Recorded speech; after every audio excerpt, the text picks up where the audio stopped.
കല്യാണം മുടങ്ങിയിട്ടും അവളുടെ അഹങ്കാരത്തിന് ഒരു കുറവുമില്ല. ദേ സ്വന്തം തന്തയോട് നീ കാട്ടുന്ന അഹങ്കാരത്തിനുള്ള തിരിച്ചടിയാ നിന്റെ കല്യാണം മുടങ്ങിയത്. അത് ഇനിയെങ്കിലും മനസ്സിലാക്കിയാൽ നിനക്ക് കൊള്ളാം. പൂജിച്ച കെട്ടുതാലിയുടെ മുന്നിൽ നിന്നും കതിർമണ്ഡപത്തിൽ നിന്നും നിനക്ക് ഇറങ്ങേണ്ടി വന്നില്ലേ? ഇതിനേക്കാൾ വലിയൊരു ഗതികേട് ഒരു പെണ്ണിന് വേറെ എന്തുണ്ടാവാനാ? എന്റെ കല്യാണം മുടങ്ങിയതില് എനിക്ക് മനസ്താപമോ നഷ്ടബോധമോ ഒന്നുമില്ല. അതുകൊണ്ടാരും സന്തോഷിക്കണ്ട. എത്ര മറക്കാൻ ശ്രമിച്ചാലും കതിർമണ്ഡപത്തിൽ നിന്ന് ഇറങ്ങിപ്പോകേണ്ടി വന്നതിന്റെ ഒരു ചളിപ്പ് നിന്റെ മുഖത്തുണ്ട്. അത് മായില്ല. അതെ, ആ പറഞ്ഞ സത്യം. പക്ഷേ എന്റെ കാര്യത്തിലല്ല, അച്ഛന്റെ കാര്യത്തിൽ അത് 100% സത്യം. എത്ര മറയ്ക്കാൻ ശ്രമിച്ചാലും ചിലരുടെ മുഖത്തുനിന്ന് ചില ചളിപ്പുകള് വായിച്ചെടുക്കാൻ പറ്റും. ക്ഷണിക്കാത്ത കല്യാണത്തിന് വലിഞ്ഞു കയറി വന്ന ചിലരുടെ മുഖത്തുനിന്ന് അത് ഞാൻ വായിച്ചെടുത്തു. ഞാൻ നിന്റെ കല്യാണത്തിന് വലിഞ്ഞു കയറി വന്നെന്നോ? എന്ത് അസംബന്ധോ നീ പറയുന്നത്? അച്ഛൻ വെറുതെ ഉരുളണ്ട. മണ്ഡപത്തിലെ ആൾക്കൂട്ടത്തിനിടയിൽ കല്യാണം കൂടാൻ വന്ന അച്ഛനെ ഞാൻ കണ്ടിരുന്നു.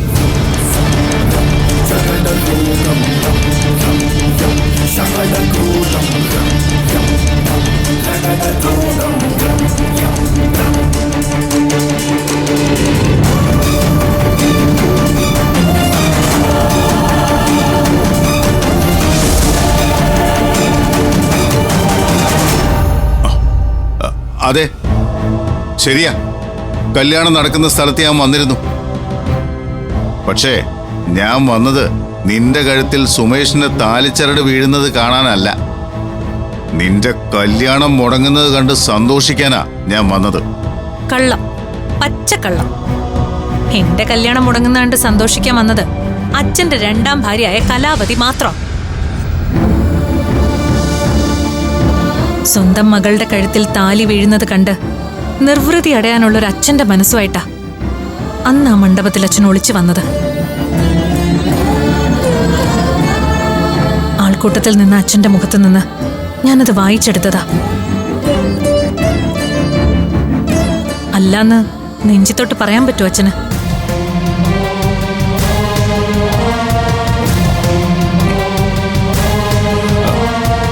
കല്യാണം മുടങ്ങിയതോടെ നിന്റെ മാനസിക നില കൂടി തകരാറിലായി എന്ന് വേണം മനസ്സിലാക്കാൻ. അല്ലെങ്കിൽ പിന്നെ ഇങ്ങനെ ഇല്ലാത്ത കാര്യങ്ങൾ പുലമ്പില്ലല്ലോ. എനിക്ക് നിന്നോടൊന്നും പറയാനില്ല. ദേ ശ്യാമളെ, നീ ചെവിയിൽ നുള്ളിക്കോ. എന്നോട് ഇവറ്റകൾ കാണിക്കുന്ന ഈ അഹങ്കാരം അധികം താമസിയാതെ നിന്നോടും കാണിച്ചു തുടങ്ങും. അന്ന് നിനക്ക് മനസ്സിലാവും ഞാൻ പറഞ്ഞ എന്റെ പൊരുൾ എന്താണെന്ന്.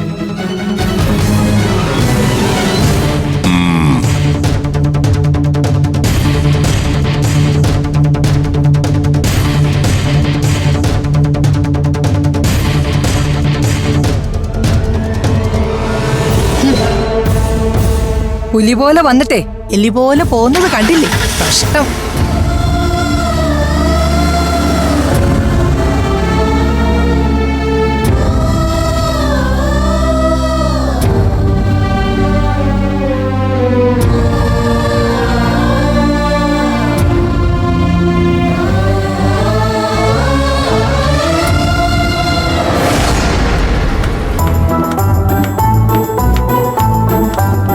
അമൃതക്കൊച്ച് ഇടപെട്ടോണ്ട് മാത്രം, അല്ലെങ്കിൽ ഞാൻ അവനെ ഈ വെണ്ടക്ക അരിയുന്ന പോലെ അരിഞ്ഞേനെ. അല്ല, സത്യത്തിൽ അയാൾ ആരാ? മട്ടും ഭാവമൊക്കെ കണ്ടിട്ടേ ഏതോ ഒരു വട്ടിപ്പലിശക്കാരൻ മുതലാളിയാണെന്ന് തോന്നുന്നല്ലോ. പഞ്ചരത്നത്തിലെ പെമ്പിള്ളേരെന്താ അയാളെ കയ്യിൽ നിന്ന് വട്ടിക്ക് പണം പലിശക്ക് വാങ്ങിയിട്ടുണ്ടോ?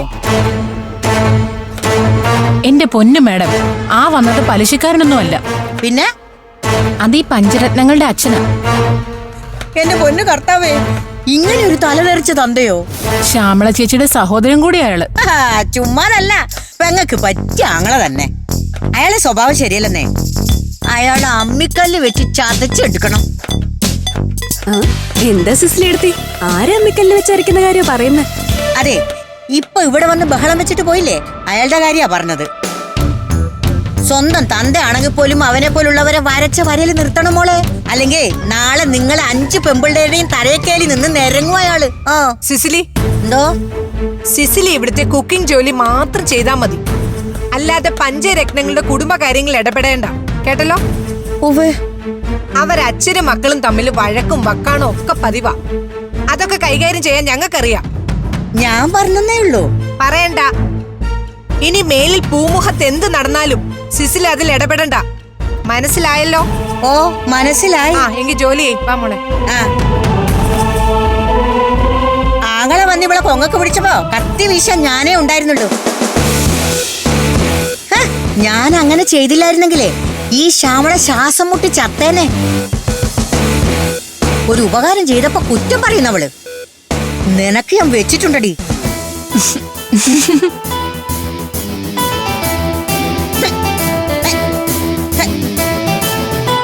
അയ്യേ, നിങ്ങൾ ചിരിക്കണ്ട. എന്റെ ബോഡി ജോലി ചെയ്തുണ്ടായതാ. മൊത്തം മസിലാ, സ്ട്രോങ്. ആ,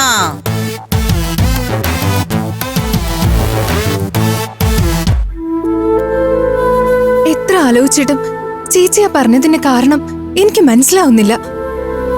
എന്തിന്റെ കാരണം? കല്യാണ ദിവസം മണ്ഡപത്തിലെത്തിയത് ചേച്ചിയുടെ സങ്കടം കണ്ട് സന്തോഷിക്കാനെന്ന് പറഞ്ഞപ്പോ ചേച്ചി അച്ഛനോട് തർക്കിച്ചതിന്റെ കാരണോ എത്ര ആലോചിച്ചിട്ട് മനസ്സിലാവാത്തത്. ഒരു കാരണവുമില്ലാതെ ഞാൻ അങ്ങനെ അച്ഛനോട് തർക്കിക്കുന്ന നിനക്ക് തോന്നുന്നുണ്ടോ? പറ ചേച്ചി, പിന്നെ എന്തിനാ അച്ഛനോട് ചേച്ചി തർക്കിച്ചേ? നമ്മൾ 5 പേരില് അച്ഛനെ ഏറ്റവും നന്നായി അറിയാവുന്നത് എനിക്കാ. കല്യാണ മണ്ഡപത്തിൽ വന്ന അച്ഛന്റെ മുഖത്ത് ആ കണ്ണുകളിൽ ഞാൻ കണ്ട ഭാവം നമ്മൾ ഇതുവരെ മനസ്സിലാക്കിയൊന്നായിരുന്നില്ല. എന്നുവെച്ചാ ഒരച്ഛന്റെ സ്നേഹം ഞാൻ ആ കണ്ണുകളിൽ കണ്ടു. മകളുടെ കല്യാണ ദിവസം ഒന്ന് അടുത്ത് വന്ന് അനുഗ്രഹിക്കാൻ കഴിയാത്ത നിസ്സഹായനായ ഒരു അച്ഛന്റെ സങ്കടം ഞാൻ ആ മുഖത്ത് കണ്ടു. കുന്തം. അച്ഛൻ വിളിച്ച് പറഞ്ഞ പോലെ ചേച്ചിയുടെ തലയ്ക്ക് എന്തോ വലിയ പ്രശ്നമുണ്ട്. അല്ലെങ്കിൽ പിന്നെ ഇല്ലാത്തത് കാണുകയും തോന്നുകയൊക്കെ ചെയ്യോ? ആയിരിക്കാം, എന്റെ തോന്നലായിരിക്കാം. പക്ഷേ അച്ഛന്റെ സ്നേഹമായിരുന്നു ഞാൻ അന്ന് അവിടെ കണ്ടതെന്ന് വിശ്വസിക്കാനാ എനിക്കിഷ്ടം.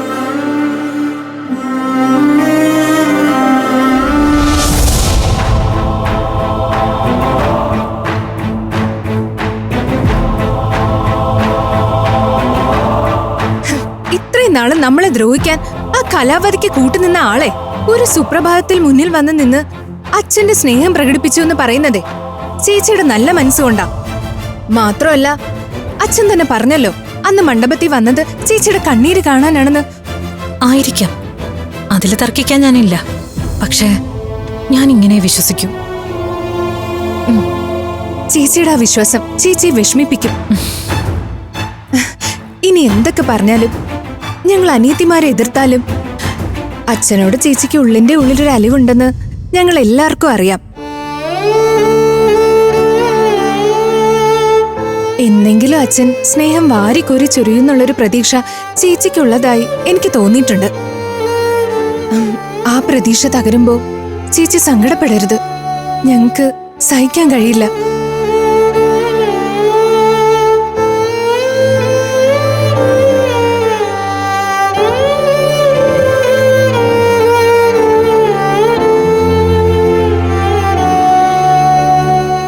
രണ്ടു ദിവസത്തിനുള്ളിൽ വിവേകിനെ ഡിസ്ചാർജ് ചെയ്യാന്നാ ഡോക്ടർ പറഞ്ഞത്. വീട്ടിൽ പോയാലും എങ്ങനെയും ഒരു 2 ആഴ്ച റെസ്റ്റ് എടുക്കണം. ഞാൻ പറഞ്ഞതിന് വിവേക് മറുപടി ഒന്നും പറഞ്ഞില്ലല്ലോ. ഡിസ്ചാർജിന്റെ കാര്യല്ലേ? ഡിസ്ചാർജ് ചെയ്താലും 2 ആഴ്ച വീട്ടിൽ പോയി വിശ്രമിക്കാനല്ലേ പറഞ്ഞത്? അതെ. അങ്ങനെയാണെങ്കിൽ 2 ആഴ്ച കൂടി ഞാൻ ഇവിടെ കിടന്നോളാം. എന്തിനാ? അങ്ങനെങ്കിൽ എനിക്ക് തന്നെ എന്നും കാണാലോ. എന്നെ കാണുന്നതിനൊപ്പേ ഹോസ്പിറ്റൽ ബില്ല് റോക്കറ്റ് പോലെ കുതിച്ചു കയറും. അതൊന്നും സാരമില്ല. ഹോസ്പിറ്റൽ ബില്ല് എത്രയായാലും അത് കൊടുക്കാൻ ഞാൻ തയ്യാറാ. ജീവിക്കാൻ വേണ്ടി മരിക്കാനും തയ്യാറാണെന്ന് തമാശയായി പറയാറില്ലേ? അതുപോലെ തന്നെ കാണാൻ വേണ്ടി എന്ത് ത്യാഗം സഹിക്കാനും ഞാൻ തയ്യാറാ.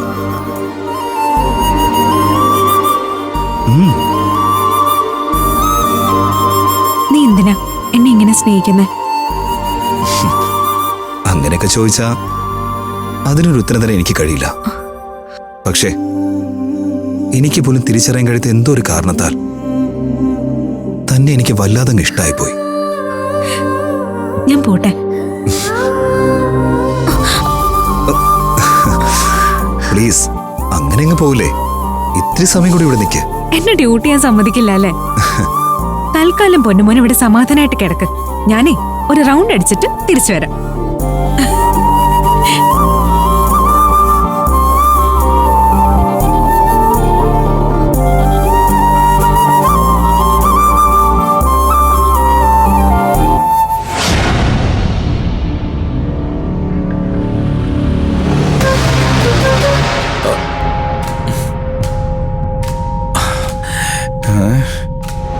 ഇവളിപ്പോഴും ഈ മുറി തന്നെ കിടന്ന് കറങ്ങുവാണല്ലോ.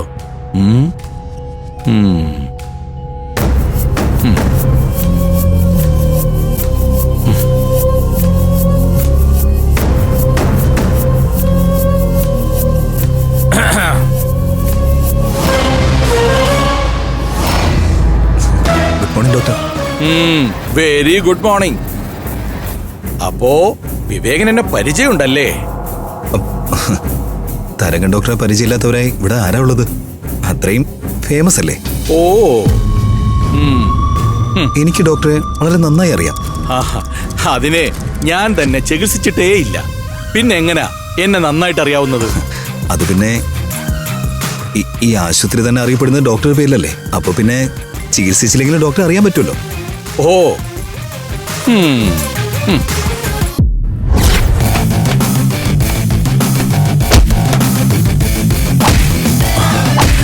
അന്ന് എന്നെ ഇടിച്ചത് ഇവൻ തന്നെയാ, അത് ഉറപ്പാ. എന്തു പറ്റി ഡോക്ടർ?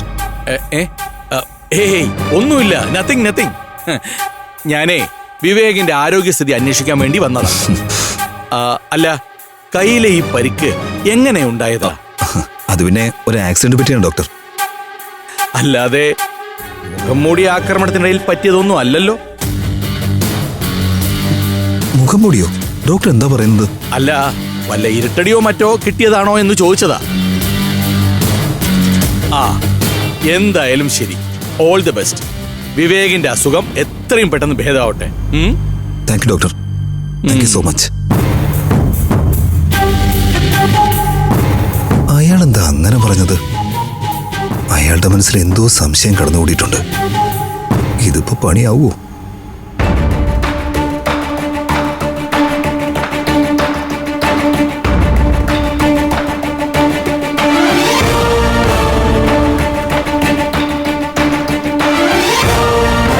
സ്വന്തം മകളുടെ കഴുത്തിൽ താലി വീഴുന്നത് കണ്ട് നിർവൃതി അടയാനുള്ള ഒരു അച്ഛന്റെ മനസ്സുമായിട്ടാ അന്ന് ആ മണ്ഡപത്തിൽ അച്ഛൻ ഒളിച്ചു വന്നത്.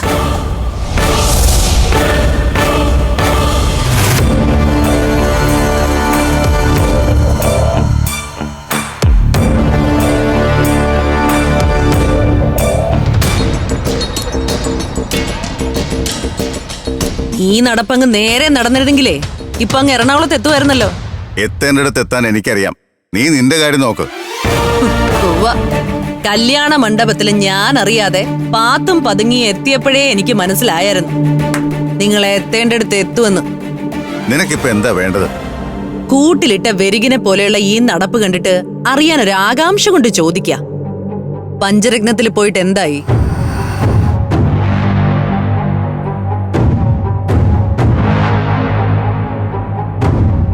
പോയ കാര്യം നടന്നോ? അത് പിന്നെ അമൃത, അവൾ എന്റെ സകല കണക്കുകൂട്ടലുകളും തെറ്റിച്ചു. ആ, എന്തു പറ്റി? ക്ഷണിക്കാതെ ഞാൻ അവളുടെ കല്യാണം കൂടാൻ പോയത് അവള് കണ്ടുപിടിച്ചു. അത് പറഞ്ഞ് എന്നെ കണക്കിന് ആക്ഷേപിച്ചു. അയ്യടാ, അപ്പോഴേക്കും അച്ഛന്റെ മനസ്സങ്ങ് അടഞ്ഞു കാണും. മൂത്തമോളുടെ മനസ്സിലിരിപ്പ് അറിയാനല്ലോ ആ ശ്യാമളെ അവിടുന്ന് കയ്യോടെ ഇറക്കി വിടുന്നു പറഞ്ഞിട്ടല്ലേ ചന്ദ്രൻ ഇവിടുന്ന് പഞ്ചരത്നത്തിലേക്ക് പോയത് അല്ലേ? ഞാൻ ചോദിച്ചതിന് ഉത്തരം പറ ചന്ദ്ര. ശ്യാമളെ ഇറക്കി വിടാൻ തന്നെയാ ഞാൻ പഞ്ചരത്നത്തിൽ പോയത്. പക്ഷെ അമൃത ഇടപെട്ട് എല്ലാം കുളവാക്കി കളഞ്ഞു. നിങ്ങൾക്ക് നാണമുണ്ടോ ചന്ദ്ര ഇങ്ങനെ ഓരോ തൊടിന്യായം പറയാൻ? ഇതൊക്കെ വല്ല നഴ്സറി കുട്ടികളോടും പറഞ്ഞാൽ ഞാൻ വിശ്വസിച്ചേനെ. പഞ്ചരത്നത്തിൽ നിന്ന് ശ്യാമളെ ഇറക്കി വിടാൻ വേണ്ടി മസിലും പെരുപ്പിച്ച് പോയിട്ട് ഒടുവിൽ പട്ടി ചന്തയ്ക്ക് പോയതുപോലെ തിരിച്ചു വന്നിരിക്കുന്നു. കഷ്ടം. കലാവതി, സൂക്ഷിച്ച് സംസാരിക്കണം. ഓ അത് ശരി. അപ്പൊ ചന്ദ്രന്റെ വായിൽ നാവുണ്ടായിരുന്നു അല്ലേ? പഞ്ചരത്നത്തിൽ ചെന്ന് നിങ്ങൾ ഇതുപോലെ ഒന്ന് പൊട്ടിത്തെറിച്ചിരുന്നെങ്കിലേ ആ ശ്യാമള പെട്ടിയും കിടക്കെ എടുത്ത് എപ്പോഴേ സ്ഥലം കാലിയാക്കിയേനെ. ഞാൻ പറയുമ്പോ മുഖം വെറുപ്പിച്ചിട്ട് കാര്യമൊന്നുമില്ല. നിങ്ങൾ ഇങ്ങനെ പഴം വിഴുങ്ങിയായിട്ട് ജീവിച്ചാ പോര ചന്ദ്ര, കുറച്ചുകൂടെ സ്ട്രോങ് ആവണം. നിന്നെ കല്യാണം കഴിക്കുന്നതിന് മുമ്പ് വരെ ഞാൻ സ്ട്രോങ് തന്നെയായിരുന്നു. പിന്നെ എപ്പോഴാണാവോ ആ ശക്തി ക്ഷയിച്ചു പോയത്? അന്നു തൊട്ട് ഇന്ന് വരെ മനസമാധാനം തന്നിട്ടുണ്ടോ നീ എനിക്ക്? മറ്റുള്ളവരെ ചവിട്ടിത്താഴ്ത്താനും ഭരിക്കാനും അല്ലാതെ സ്നേഹിക്കാൻ നിനക്കറിയില്ല കലാവതി. നിന്റെ മുന്നിൽ പഞ്ചപുച്ഛമടക്കി ഞാൻ ജീവിക്കുന്നേ എന്റെ ശക്തി ക്ഷയിച്ചിട്ടല്ല, സ്വൈര്യം കിട്ടാനാ. മതി, എന്തു പറഞ്ഞാലും വെറുതെ എന്റെ മെക്കിട്ട് കയറാൻ വരണ്ട. നിങ്ങളുടെ 5 മക്കളുണ്ടല്ലോ, ആ അഹങ്കാരികളെ വരച്ച വരയിൽ നിർത്താനും നമ്മുടെ വരുതിക്ക് കൊണ്ടുവരാനുമേ ഞാൻ പറയുന്നുള്ളൂ. അത് നിങ്ങളുടെയും കൂടെ നല്ലതിനാ. ഇത്രയും കാലം ഞാൻ ഉൾപ്പെടെ എല്ലാവരെയും വരച്ച വരയിൽ നിർത്തി ഭരിച്ചത് നീ ആയിരുന്നല്ലോ. ഇനിയിപ്പോ ഒരു ഭരണമാറ്റം വേണ്ട. ഇനി അങ്ങോട്ടും നീ തന്നെ അതങ്ങ് തുടർന്നാ മതി.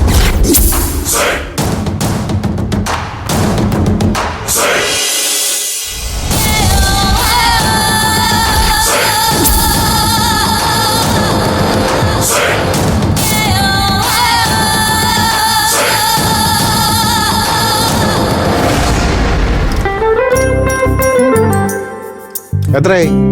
120. ആ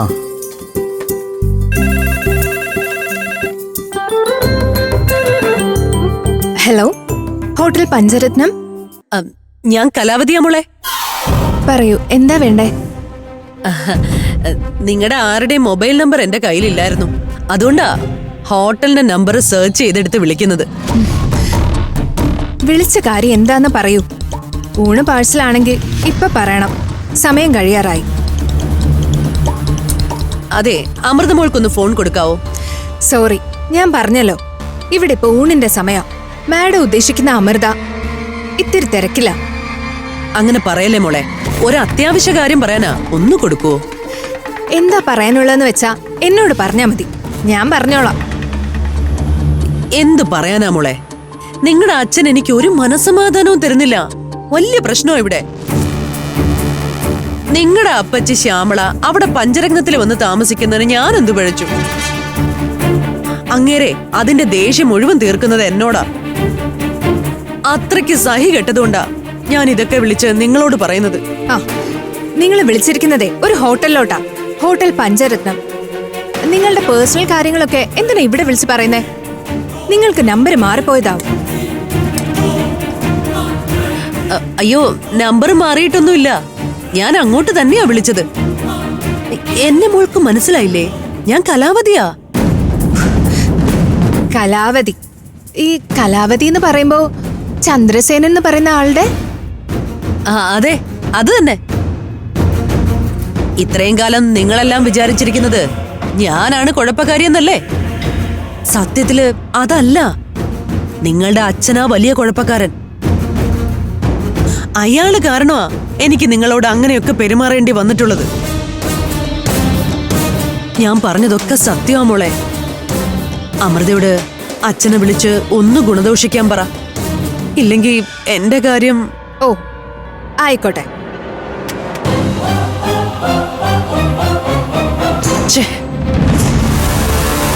എന്താടി അമൃതേച്ചി, ആരാ വിളിച്ചത്? ഇവിടെ കുറച്ച് അച്ചാറ്. ആ, ഇതാ വരുന്നു. ഒരു കോമഡി നടന്ന അമൃതേച്ചി. ഈ തിരക്കൊക്കെ കഴിയട്ടെ, ഞാൻ പറയാം. വിളിച്ചത് ഞാൻ തന്നെയാണോന്ന് അവൾക്കൊരു സംശയം. വരട്ടെ, അവളുടെ സംശയം ഞാൻ മാറ്റി കൊടുക്കാം. ചേച്ചി എന്തിനാ അവളുമാരുടെ മുന്നിൽ ഇങ്ങനെ താന്നു കൊടുക്കുന്നത്? പഞ്ചരത്നത്തിലെ പെൺകുട്ടികളുടെ മുന്നില് അവരുടെ അച്ഛനെ ഞാനൊരു ഭീകരനാക്കും. കൊടും ഭീകരൻ. ഇത്രയും കാലം നമ്മൾ അവർക്കെതിരെ ചെയ്തതെല്ലാം ചന്ദ്രൻ നമ്മളെ കൊണ്ട് ചെയ്യിപ്പിച്ചതാണെന്ന് ഞാൻ സ്ഥാപിക്കും. അതെ, ബുദ്ധിയൊക്കെ കൊള്ളാം. പക്ഷേ നടക്കുമെന്ന സംശയം. നടത്തി കാണിക്കും ഞാൻ.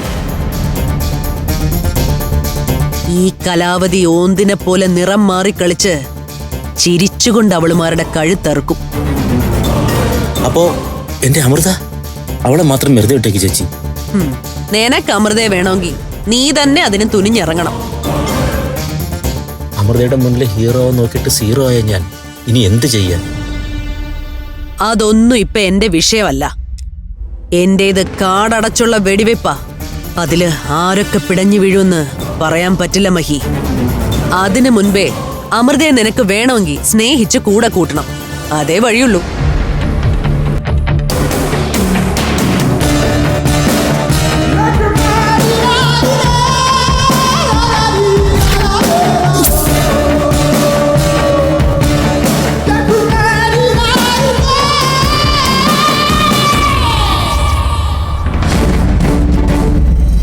കലാവതി നമ്മളെ വിളിച്ചതില് എനിക്ക് ചില സംശയങ്ങളൊക്കെ ഉണ്ട്.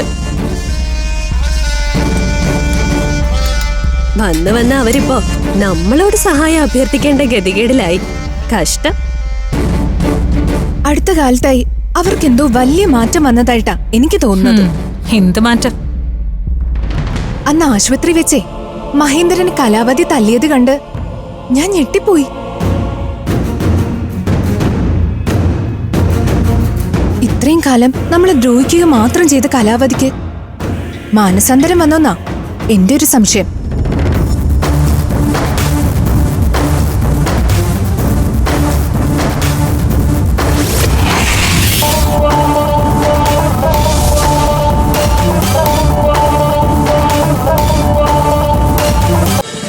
ഫ്ലവേഴ്സ് ഒരുക്കുന്ന കാഴ്ച വസന്തം യൂട്യൂബിൽ പ്രേക്ഷകർക്ക് ലൈവായി കാണാം. ഫ്ലവേഴ്സ് കോമഡിയിൽ ജോയിൻ ചെയ്യൂ, ആസ്വദിക്കൂ.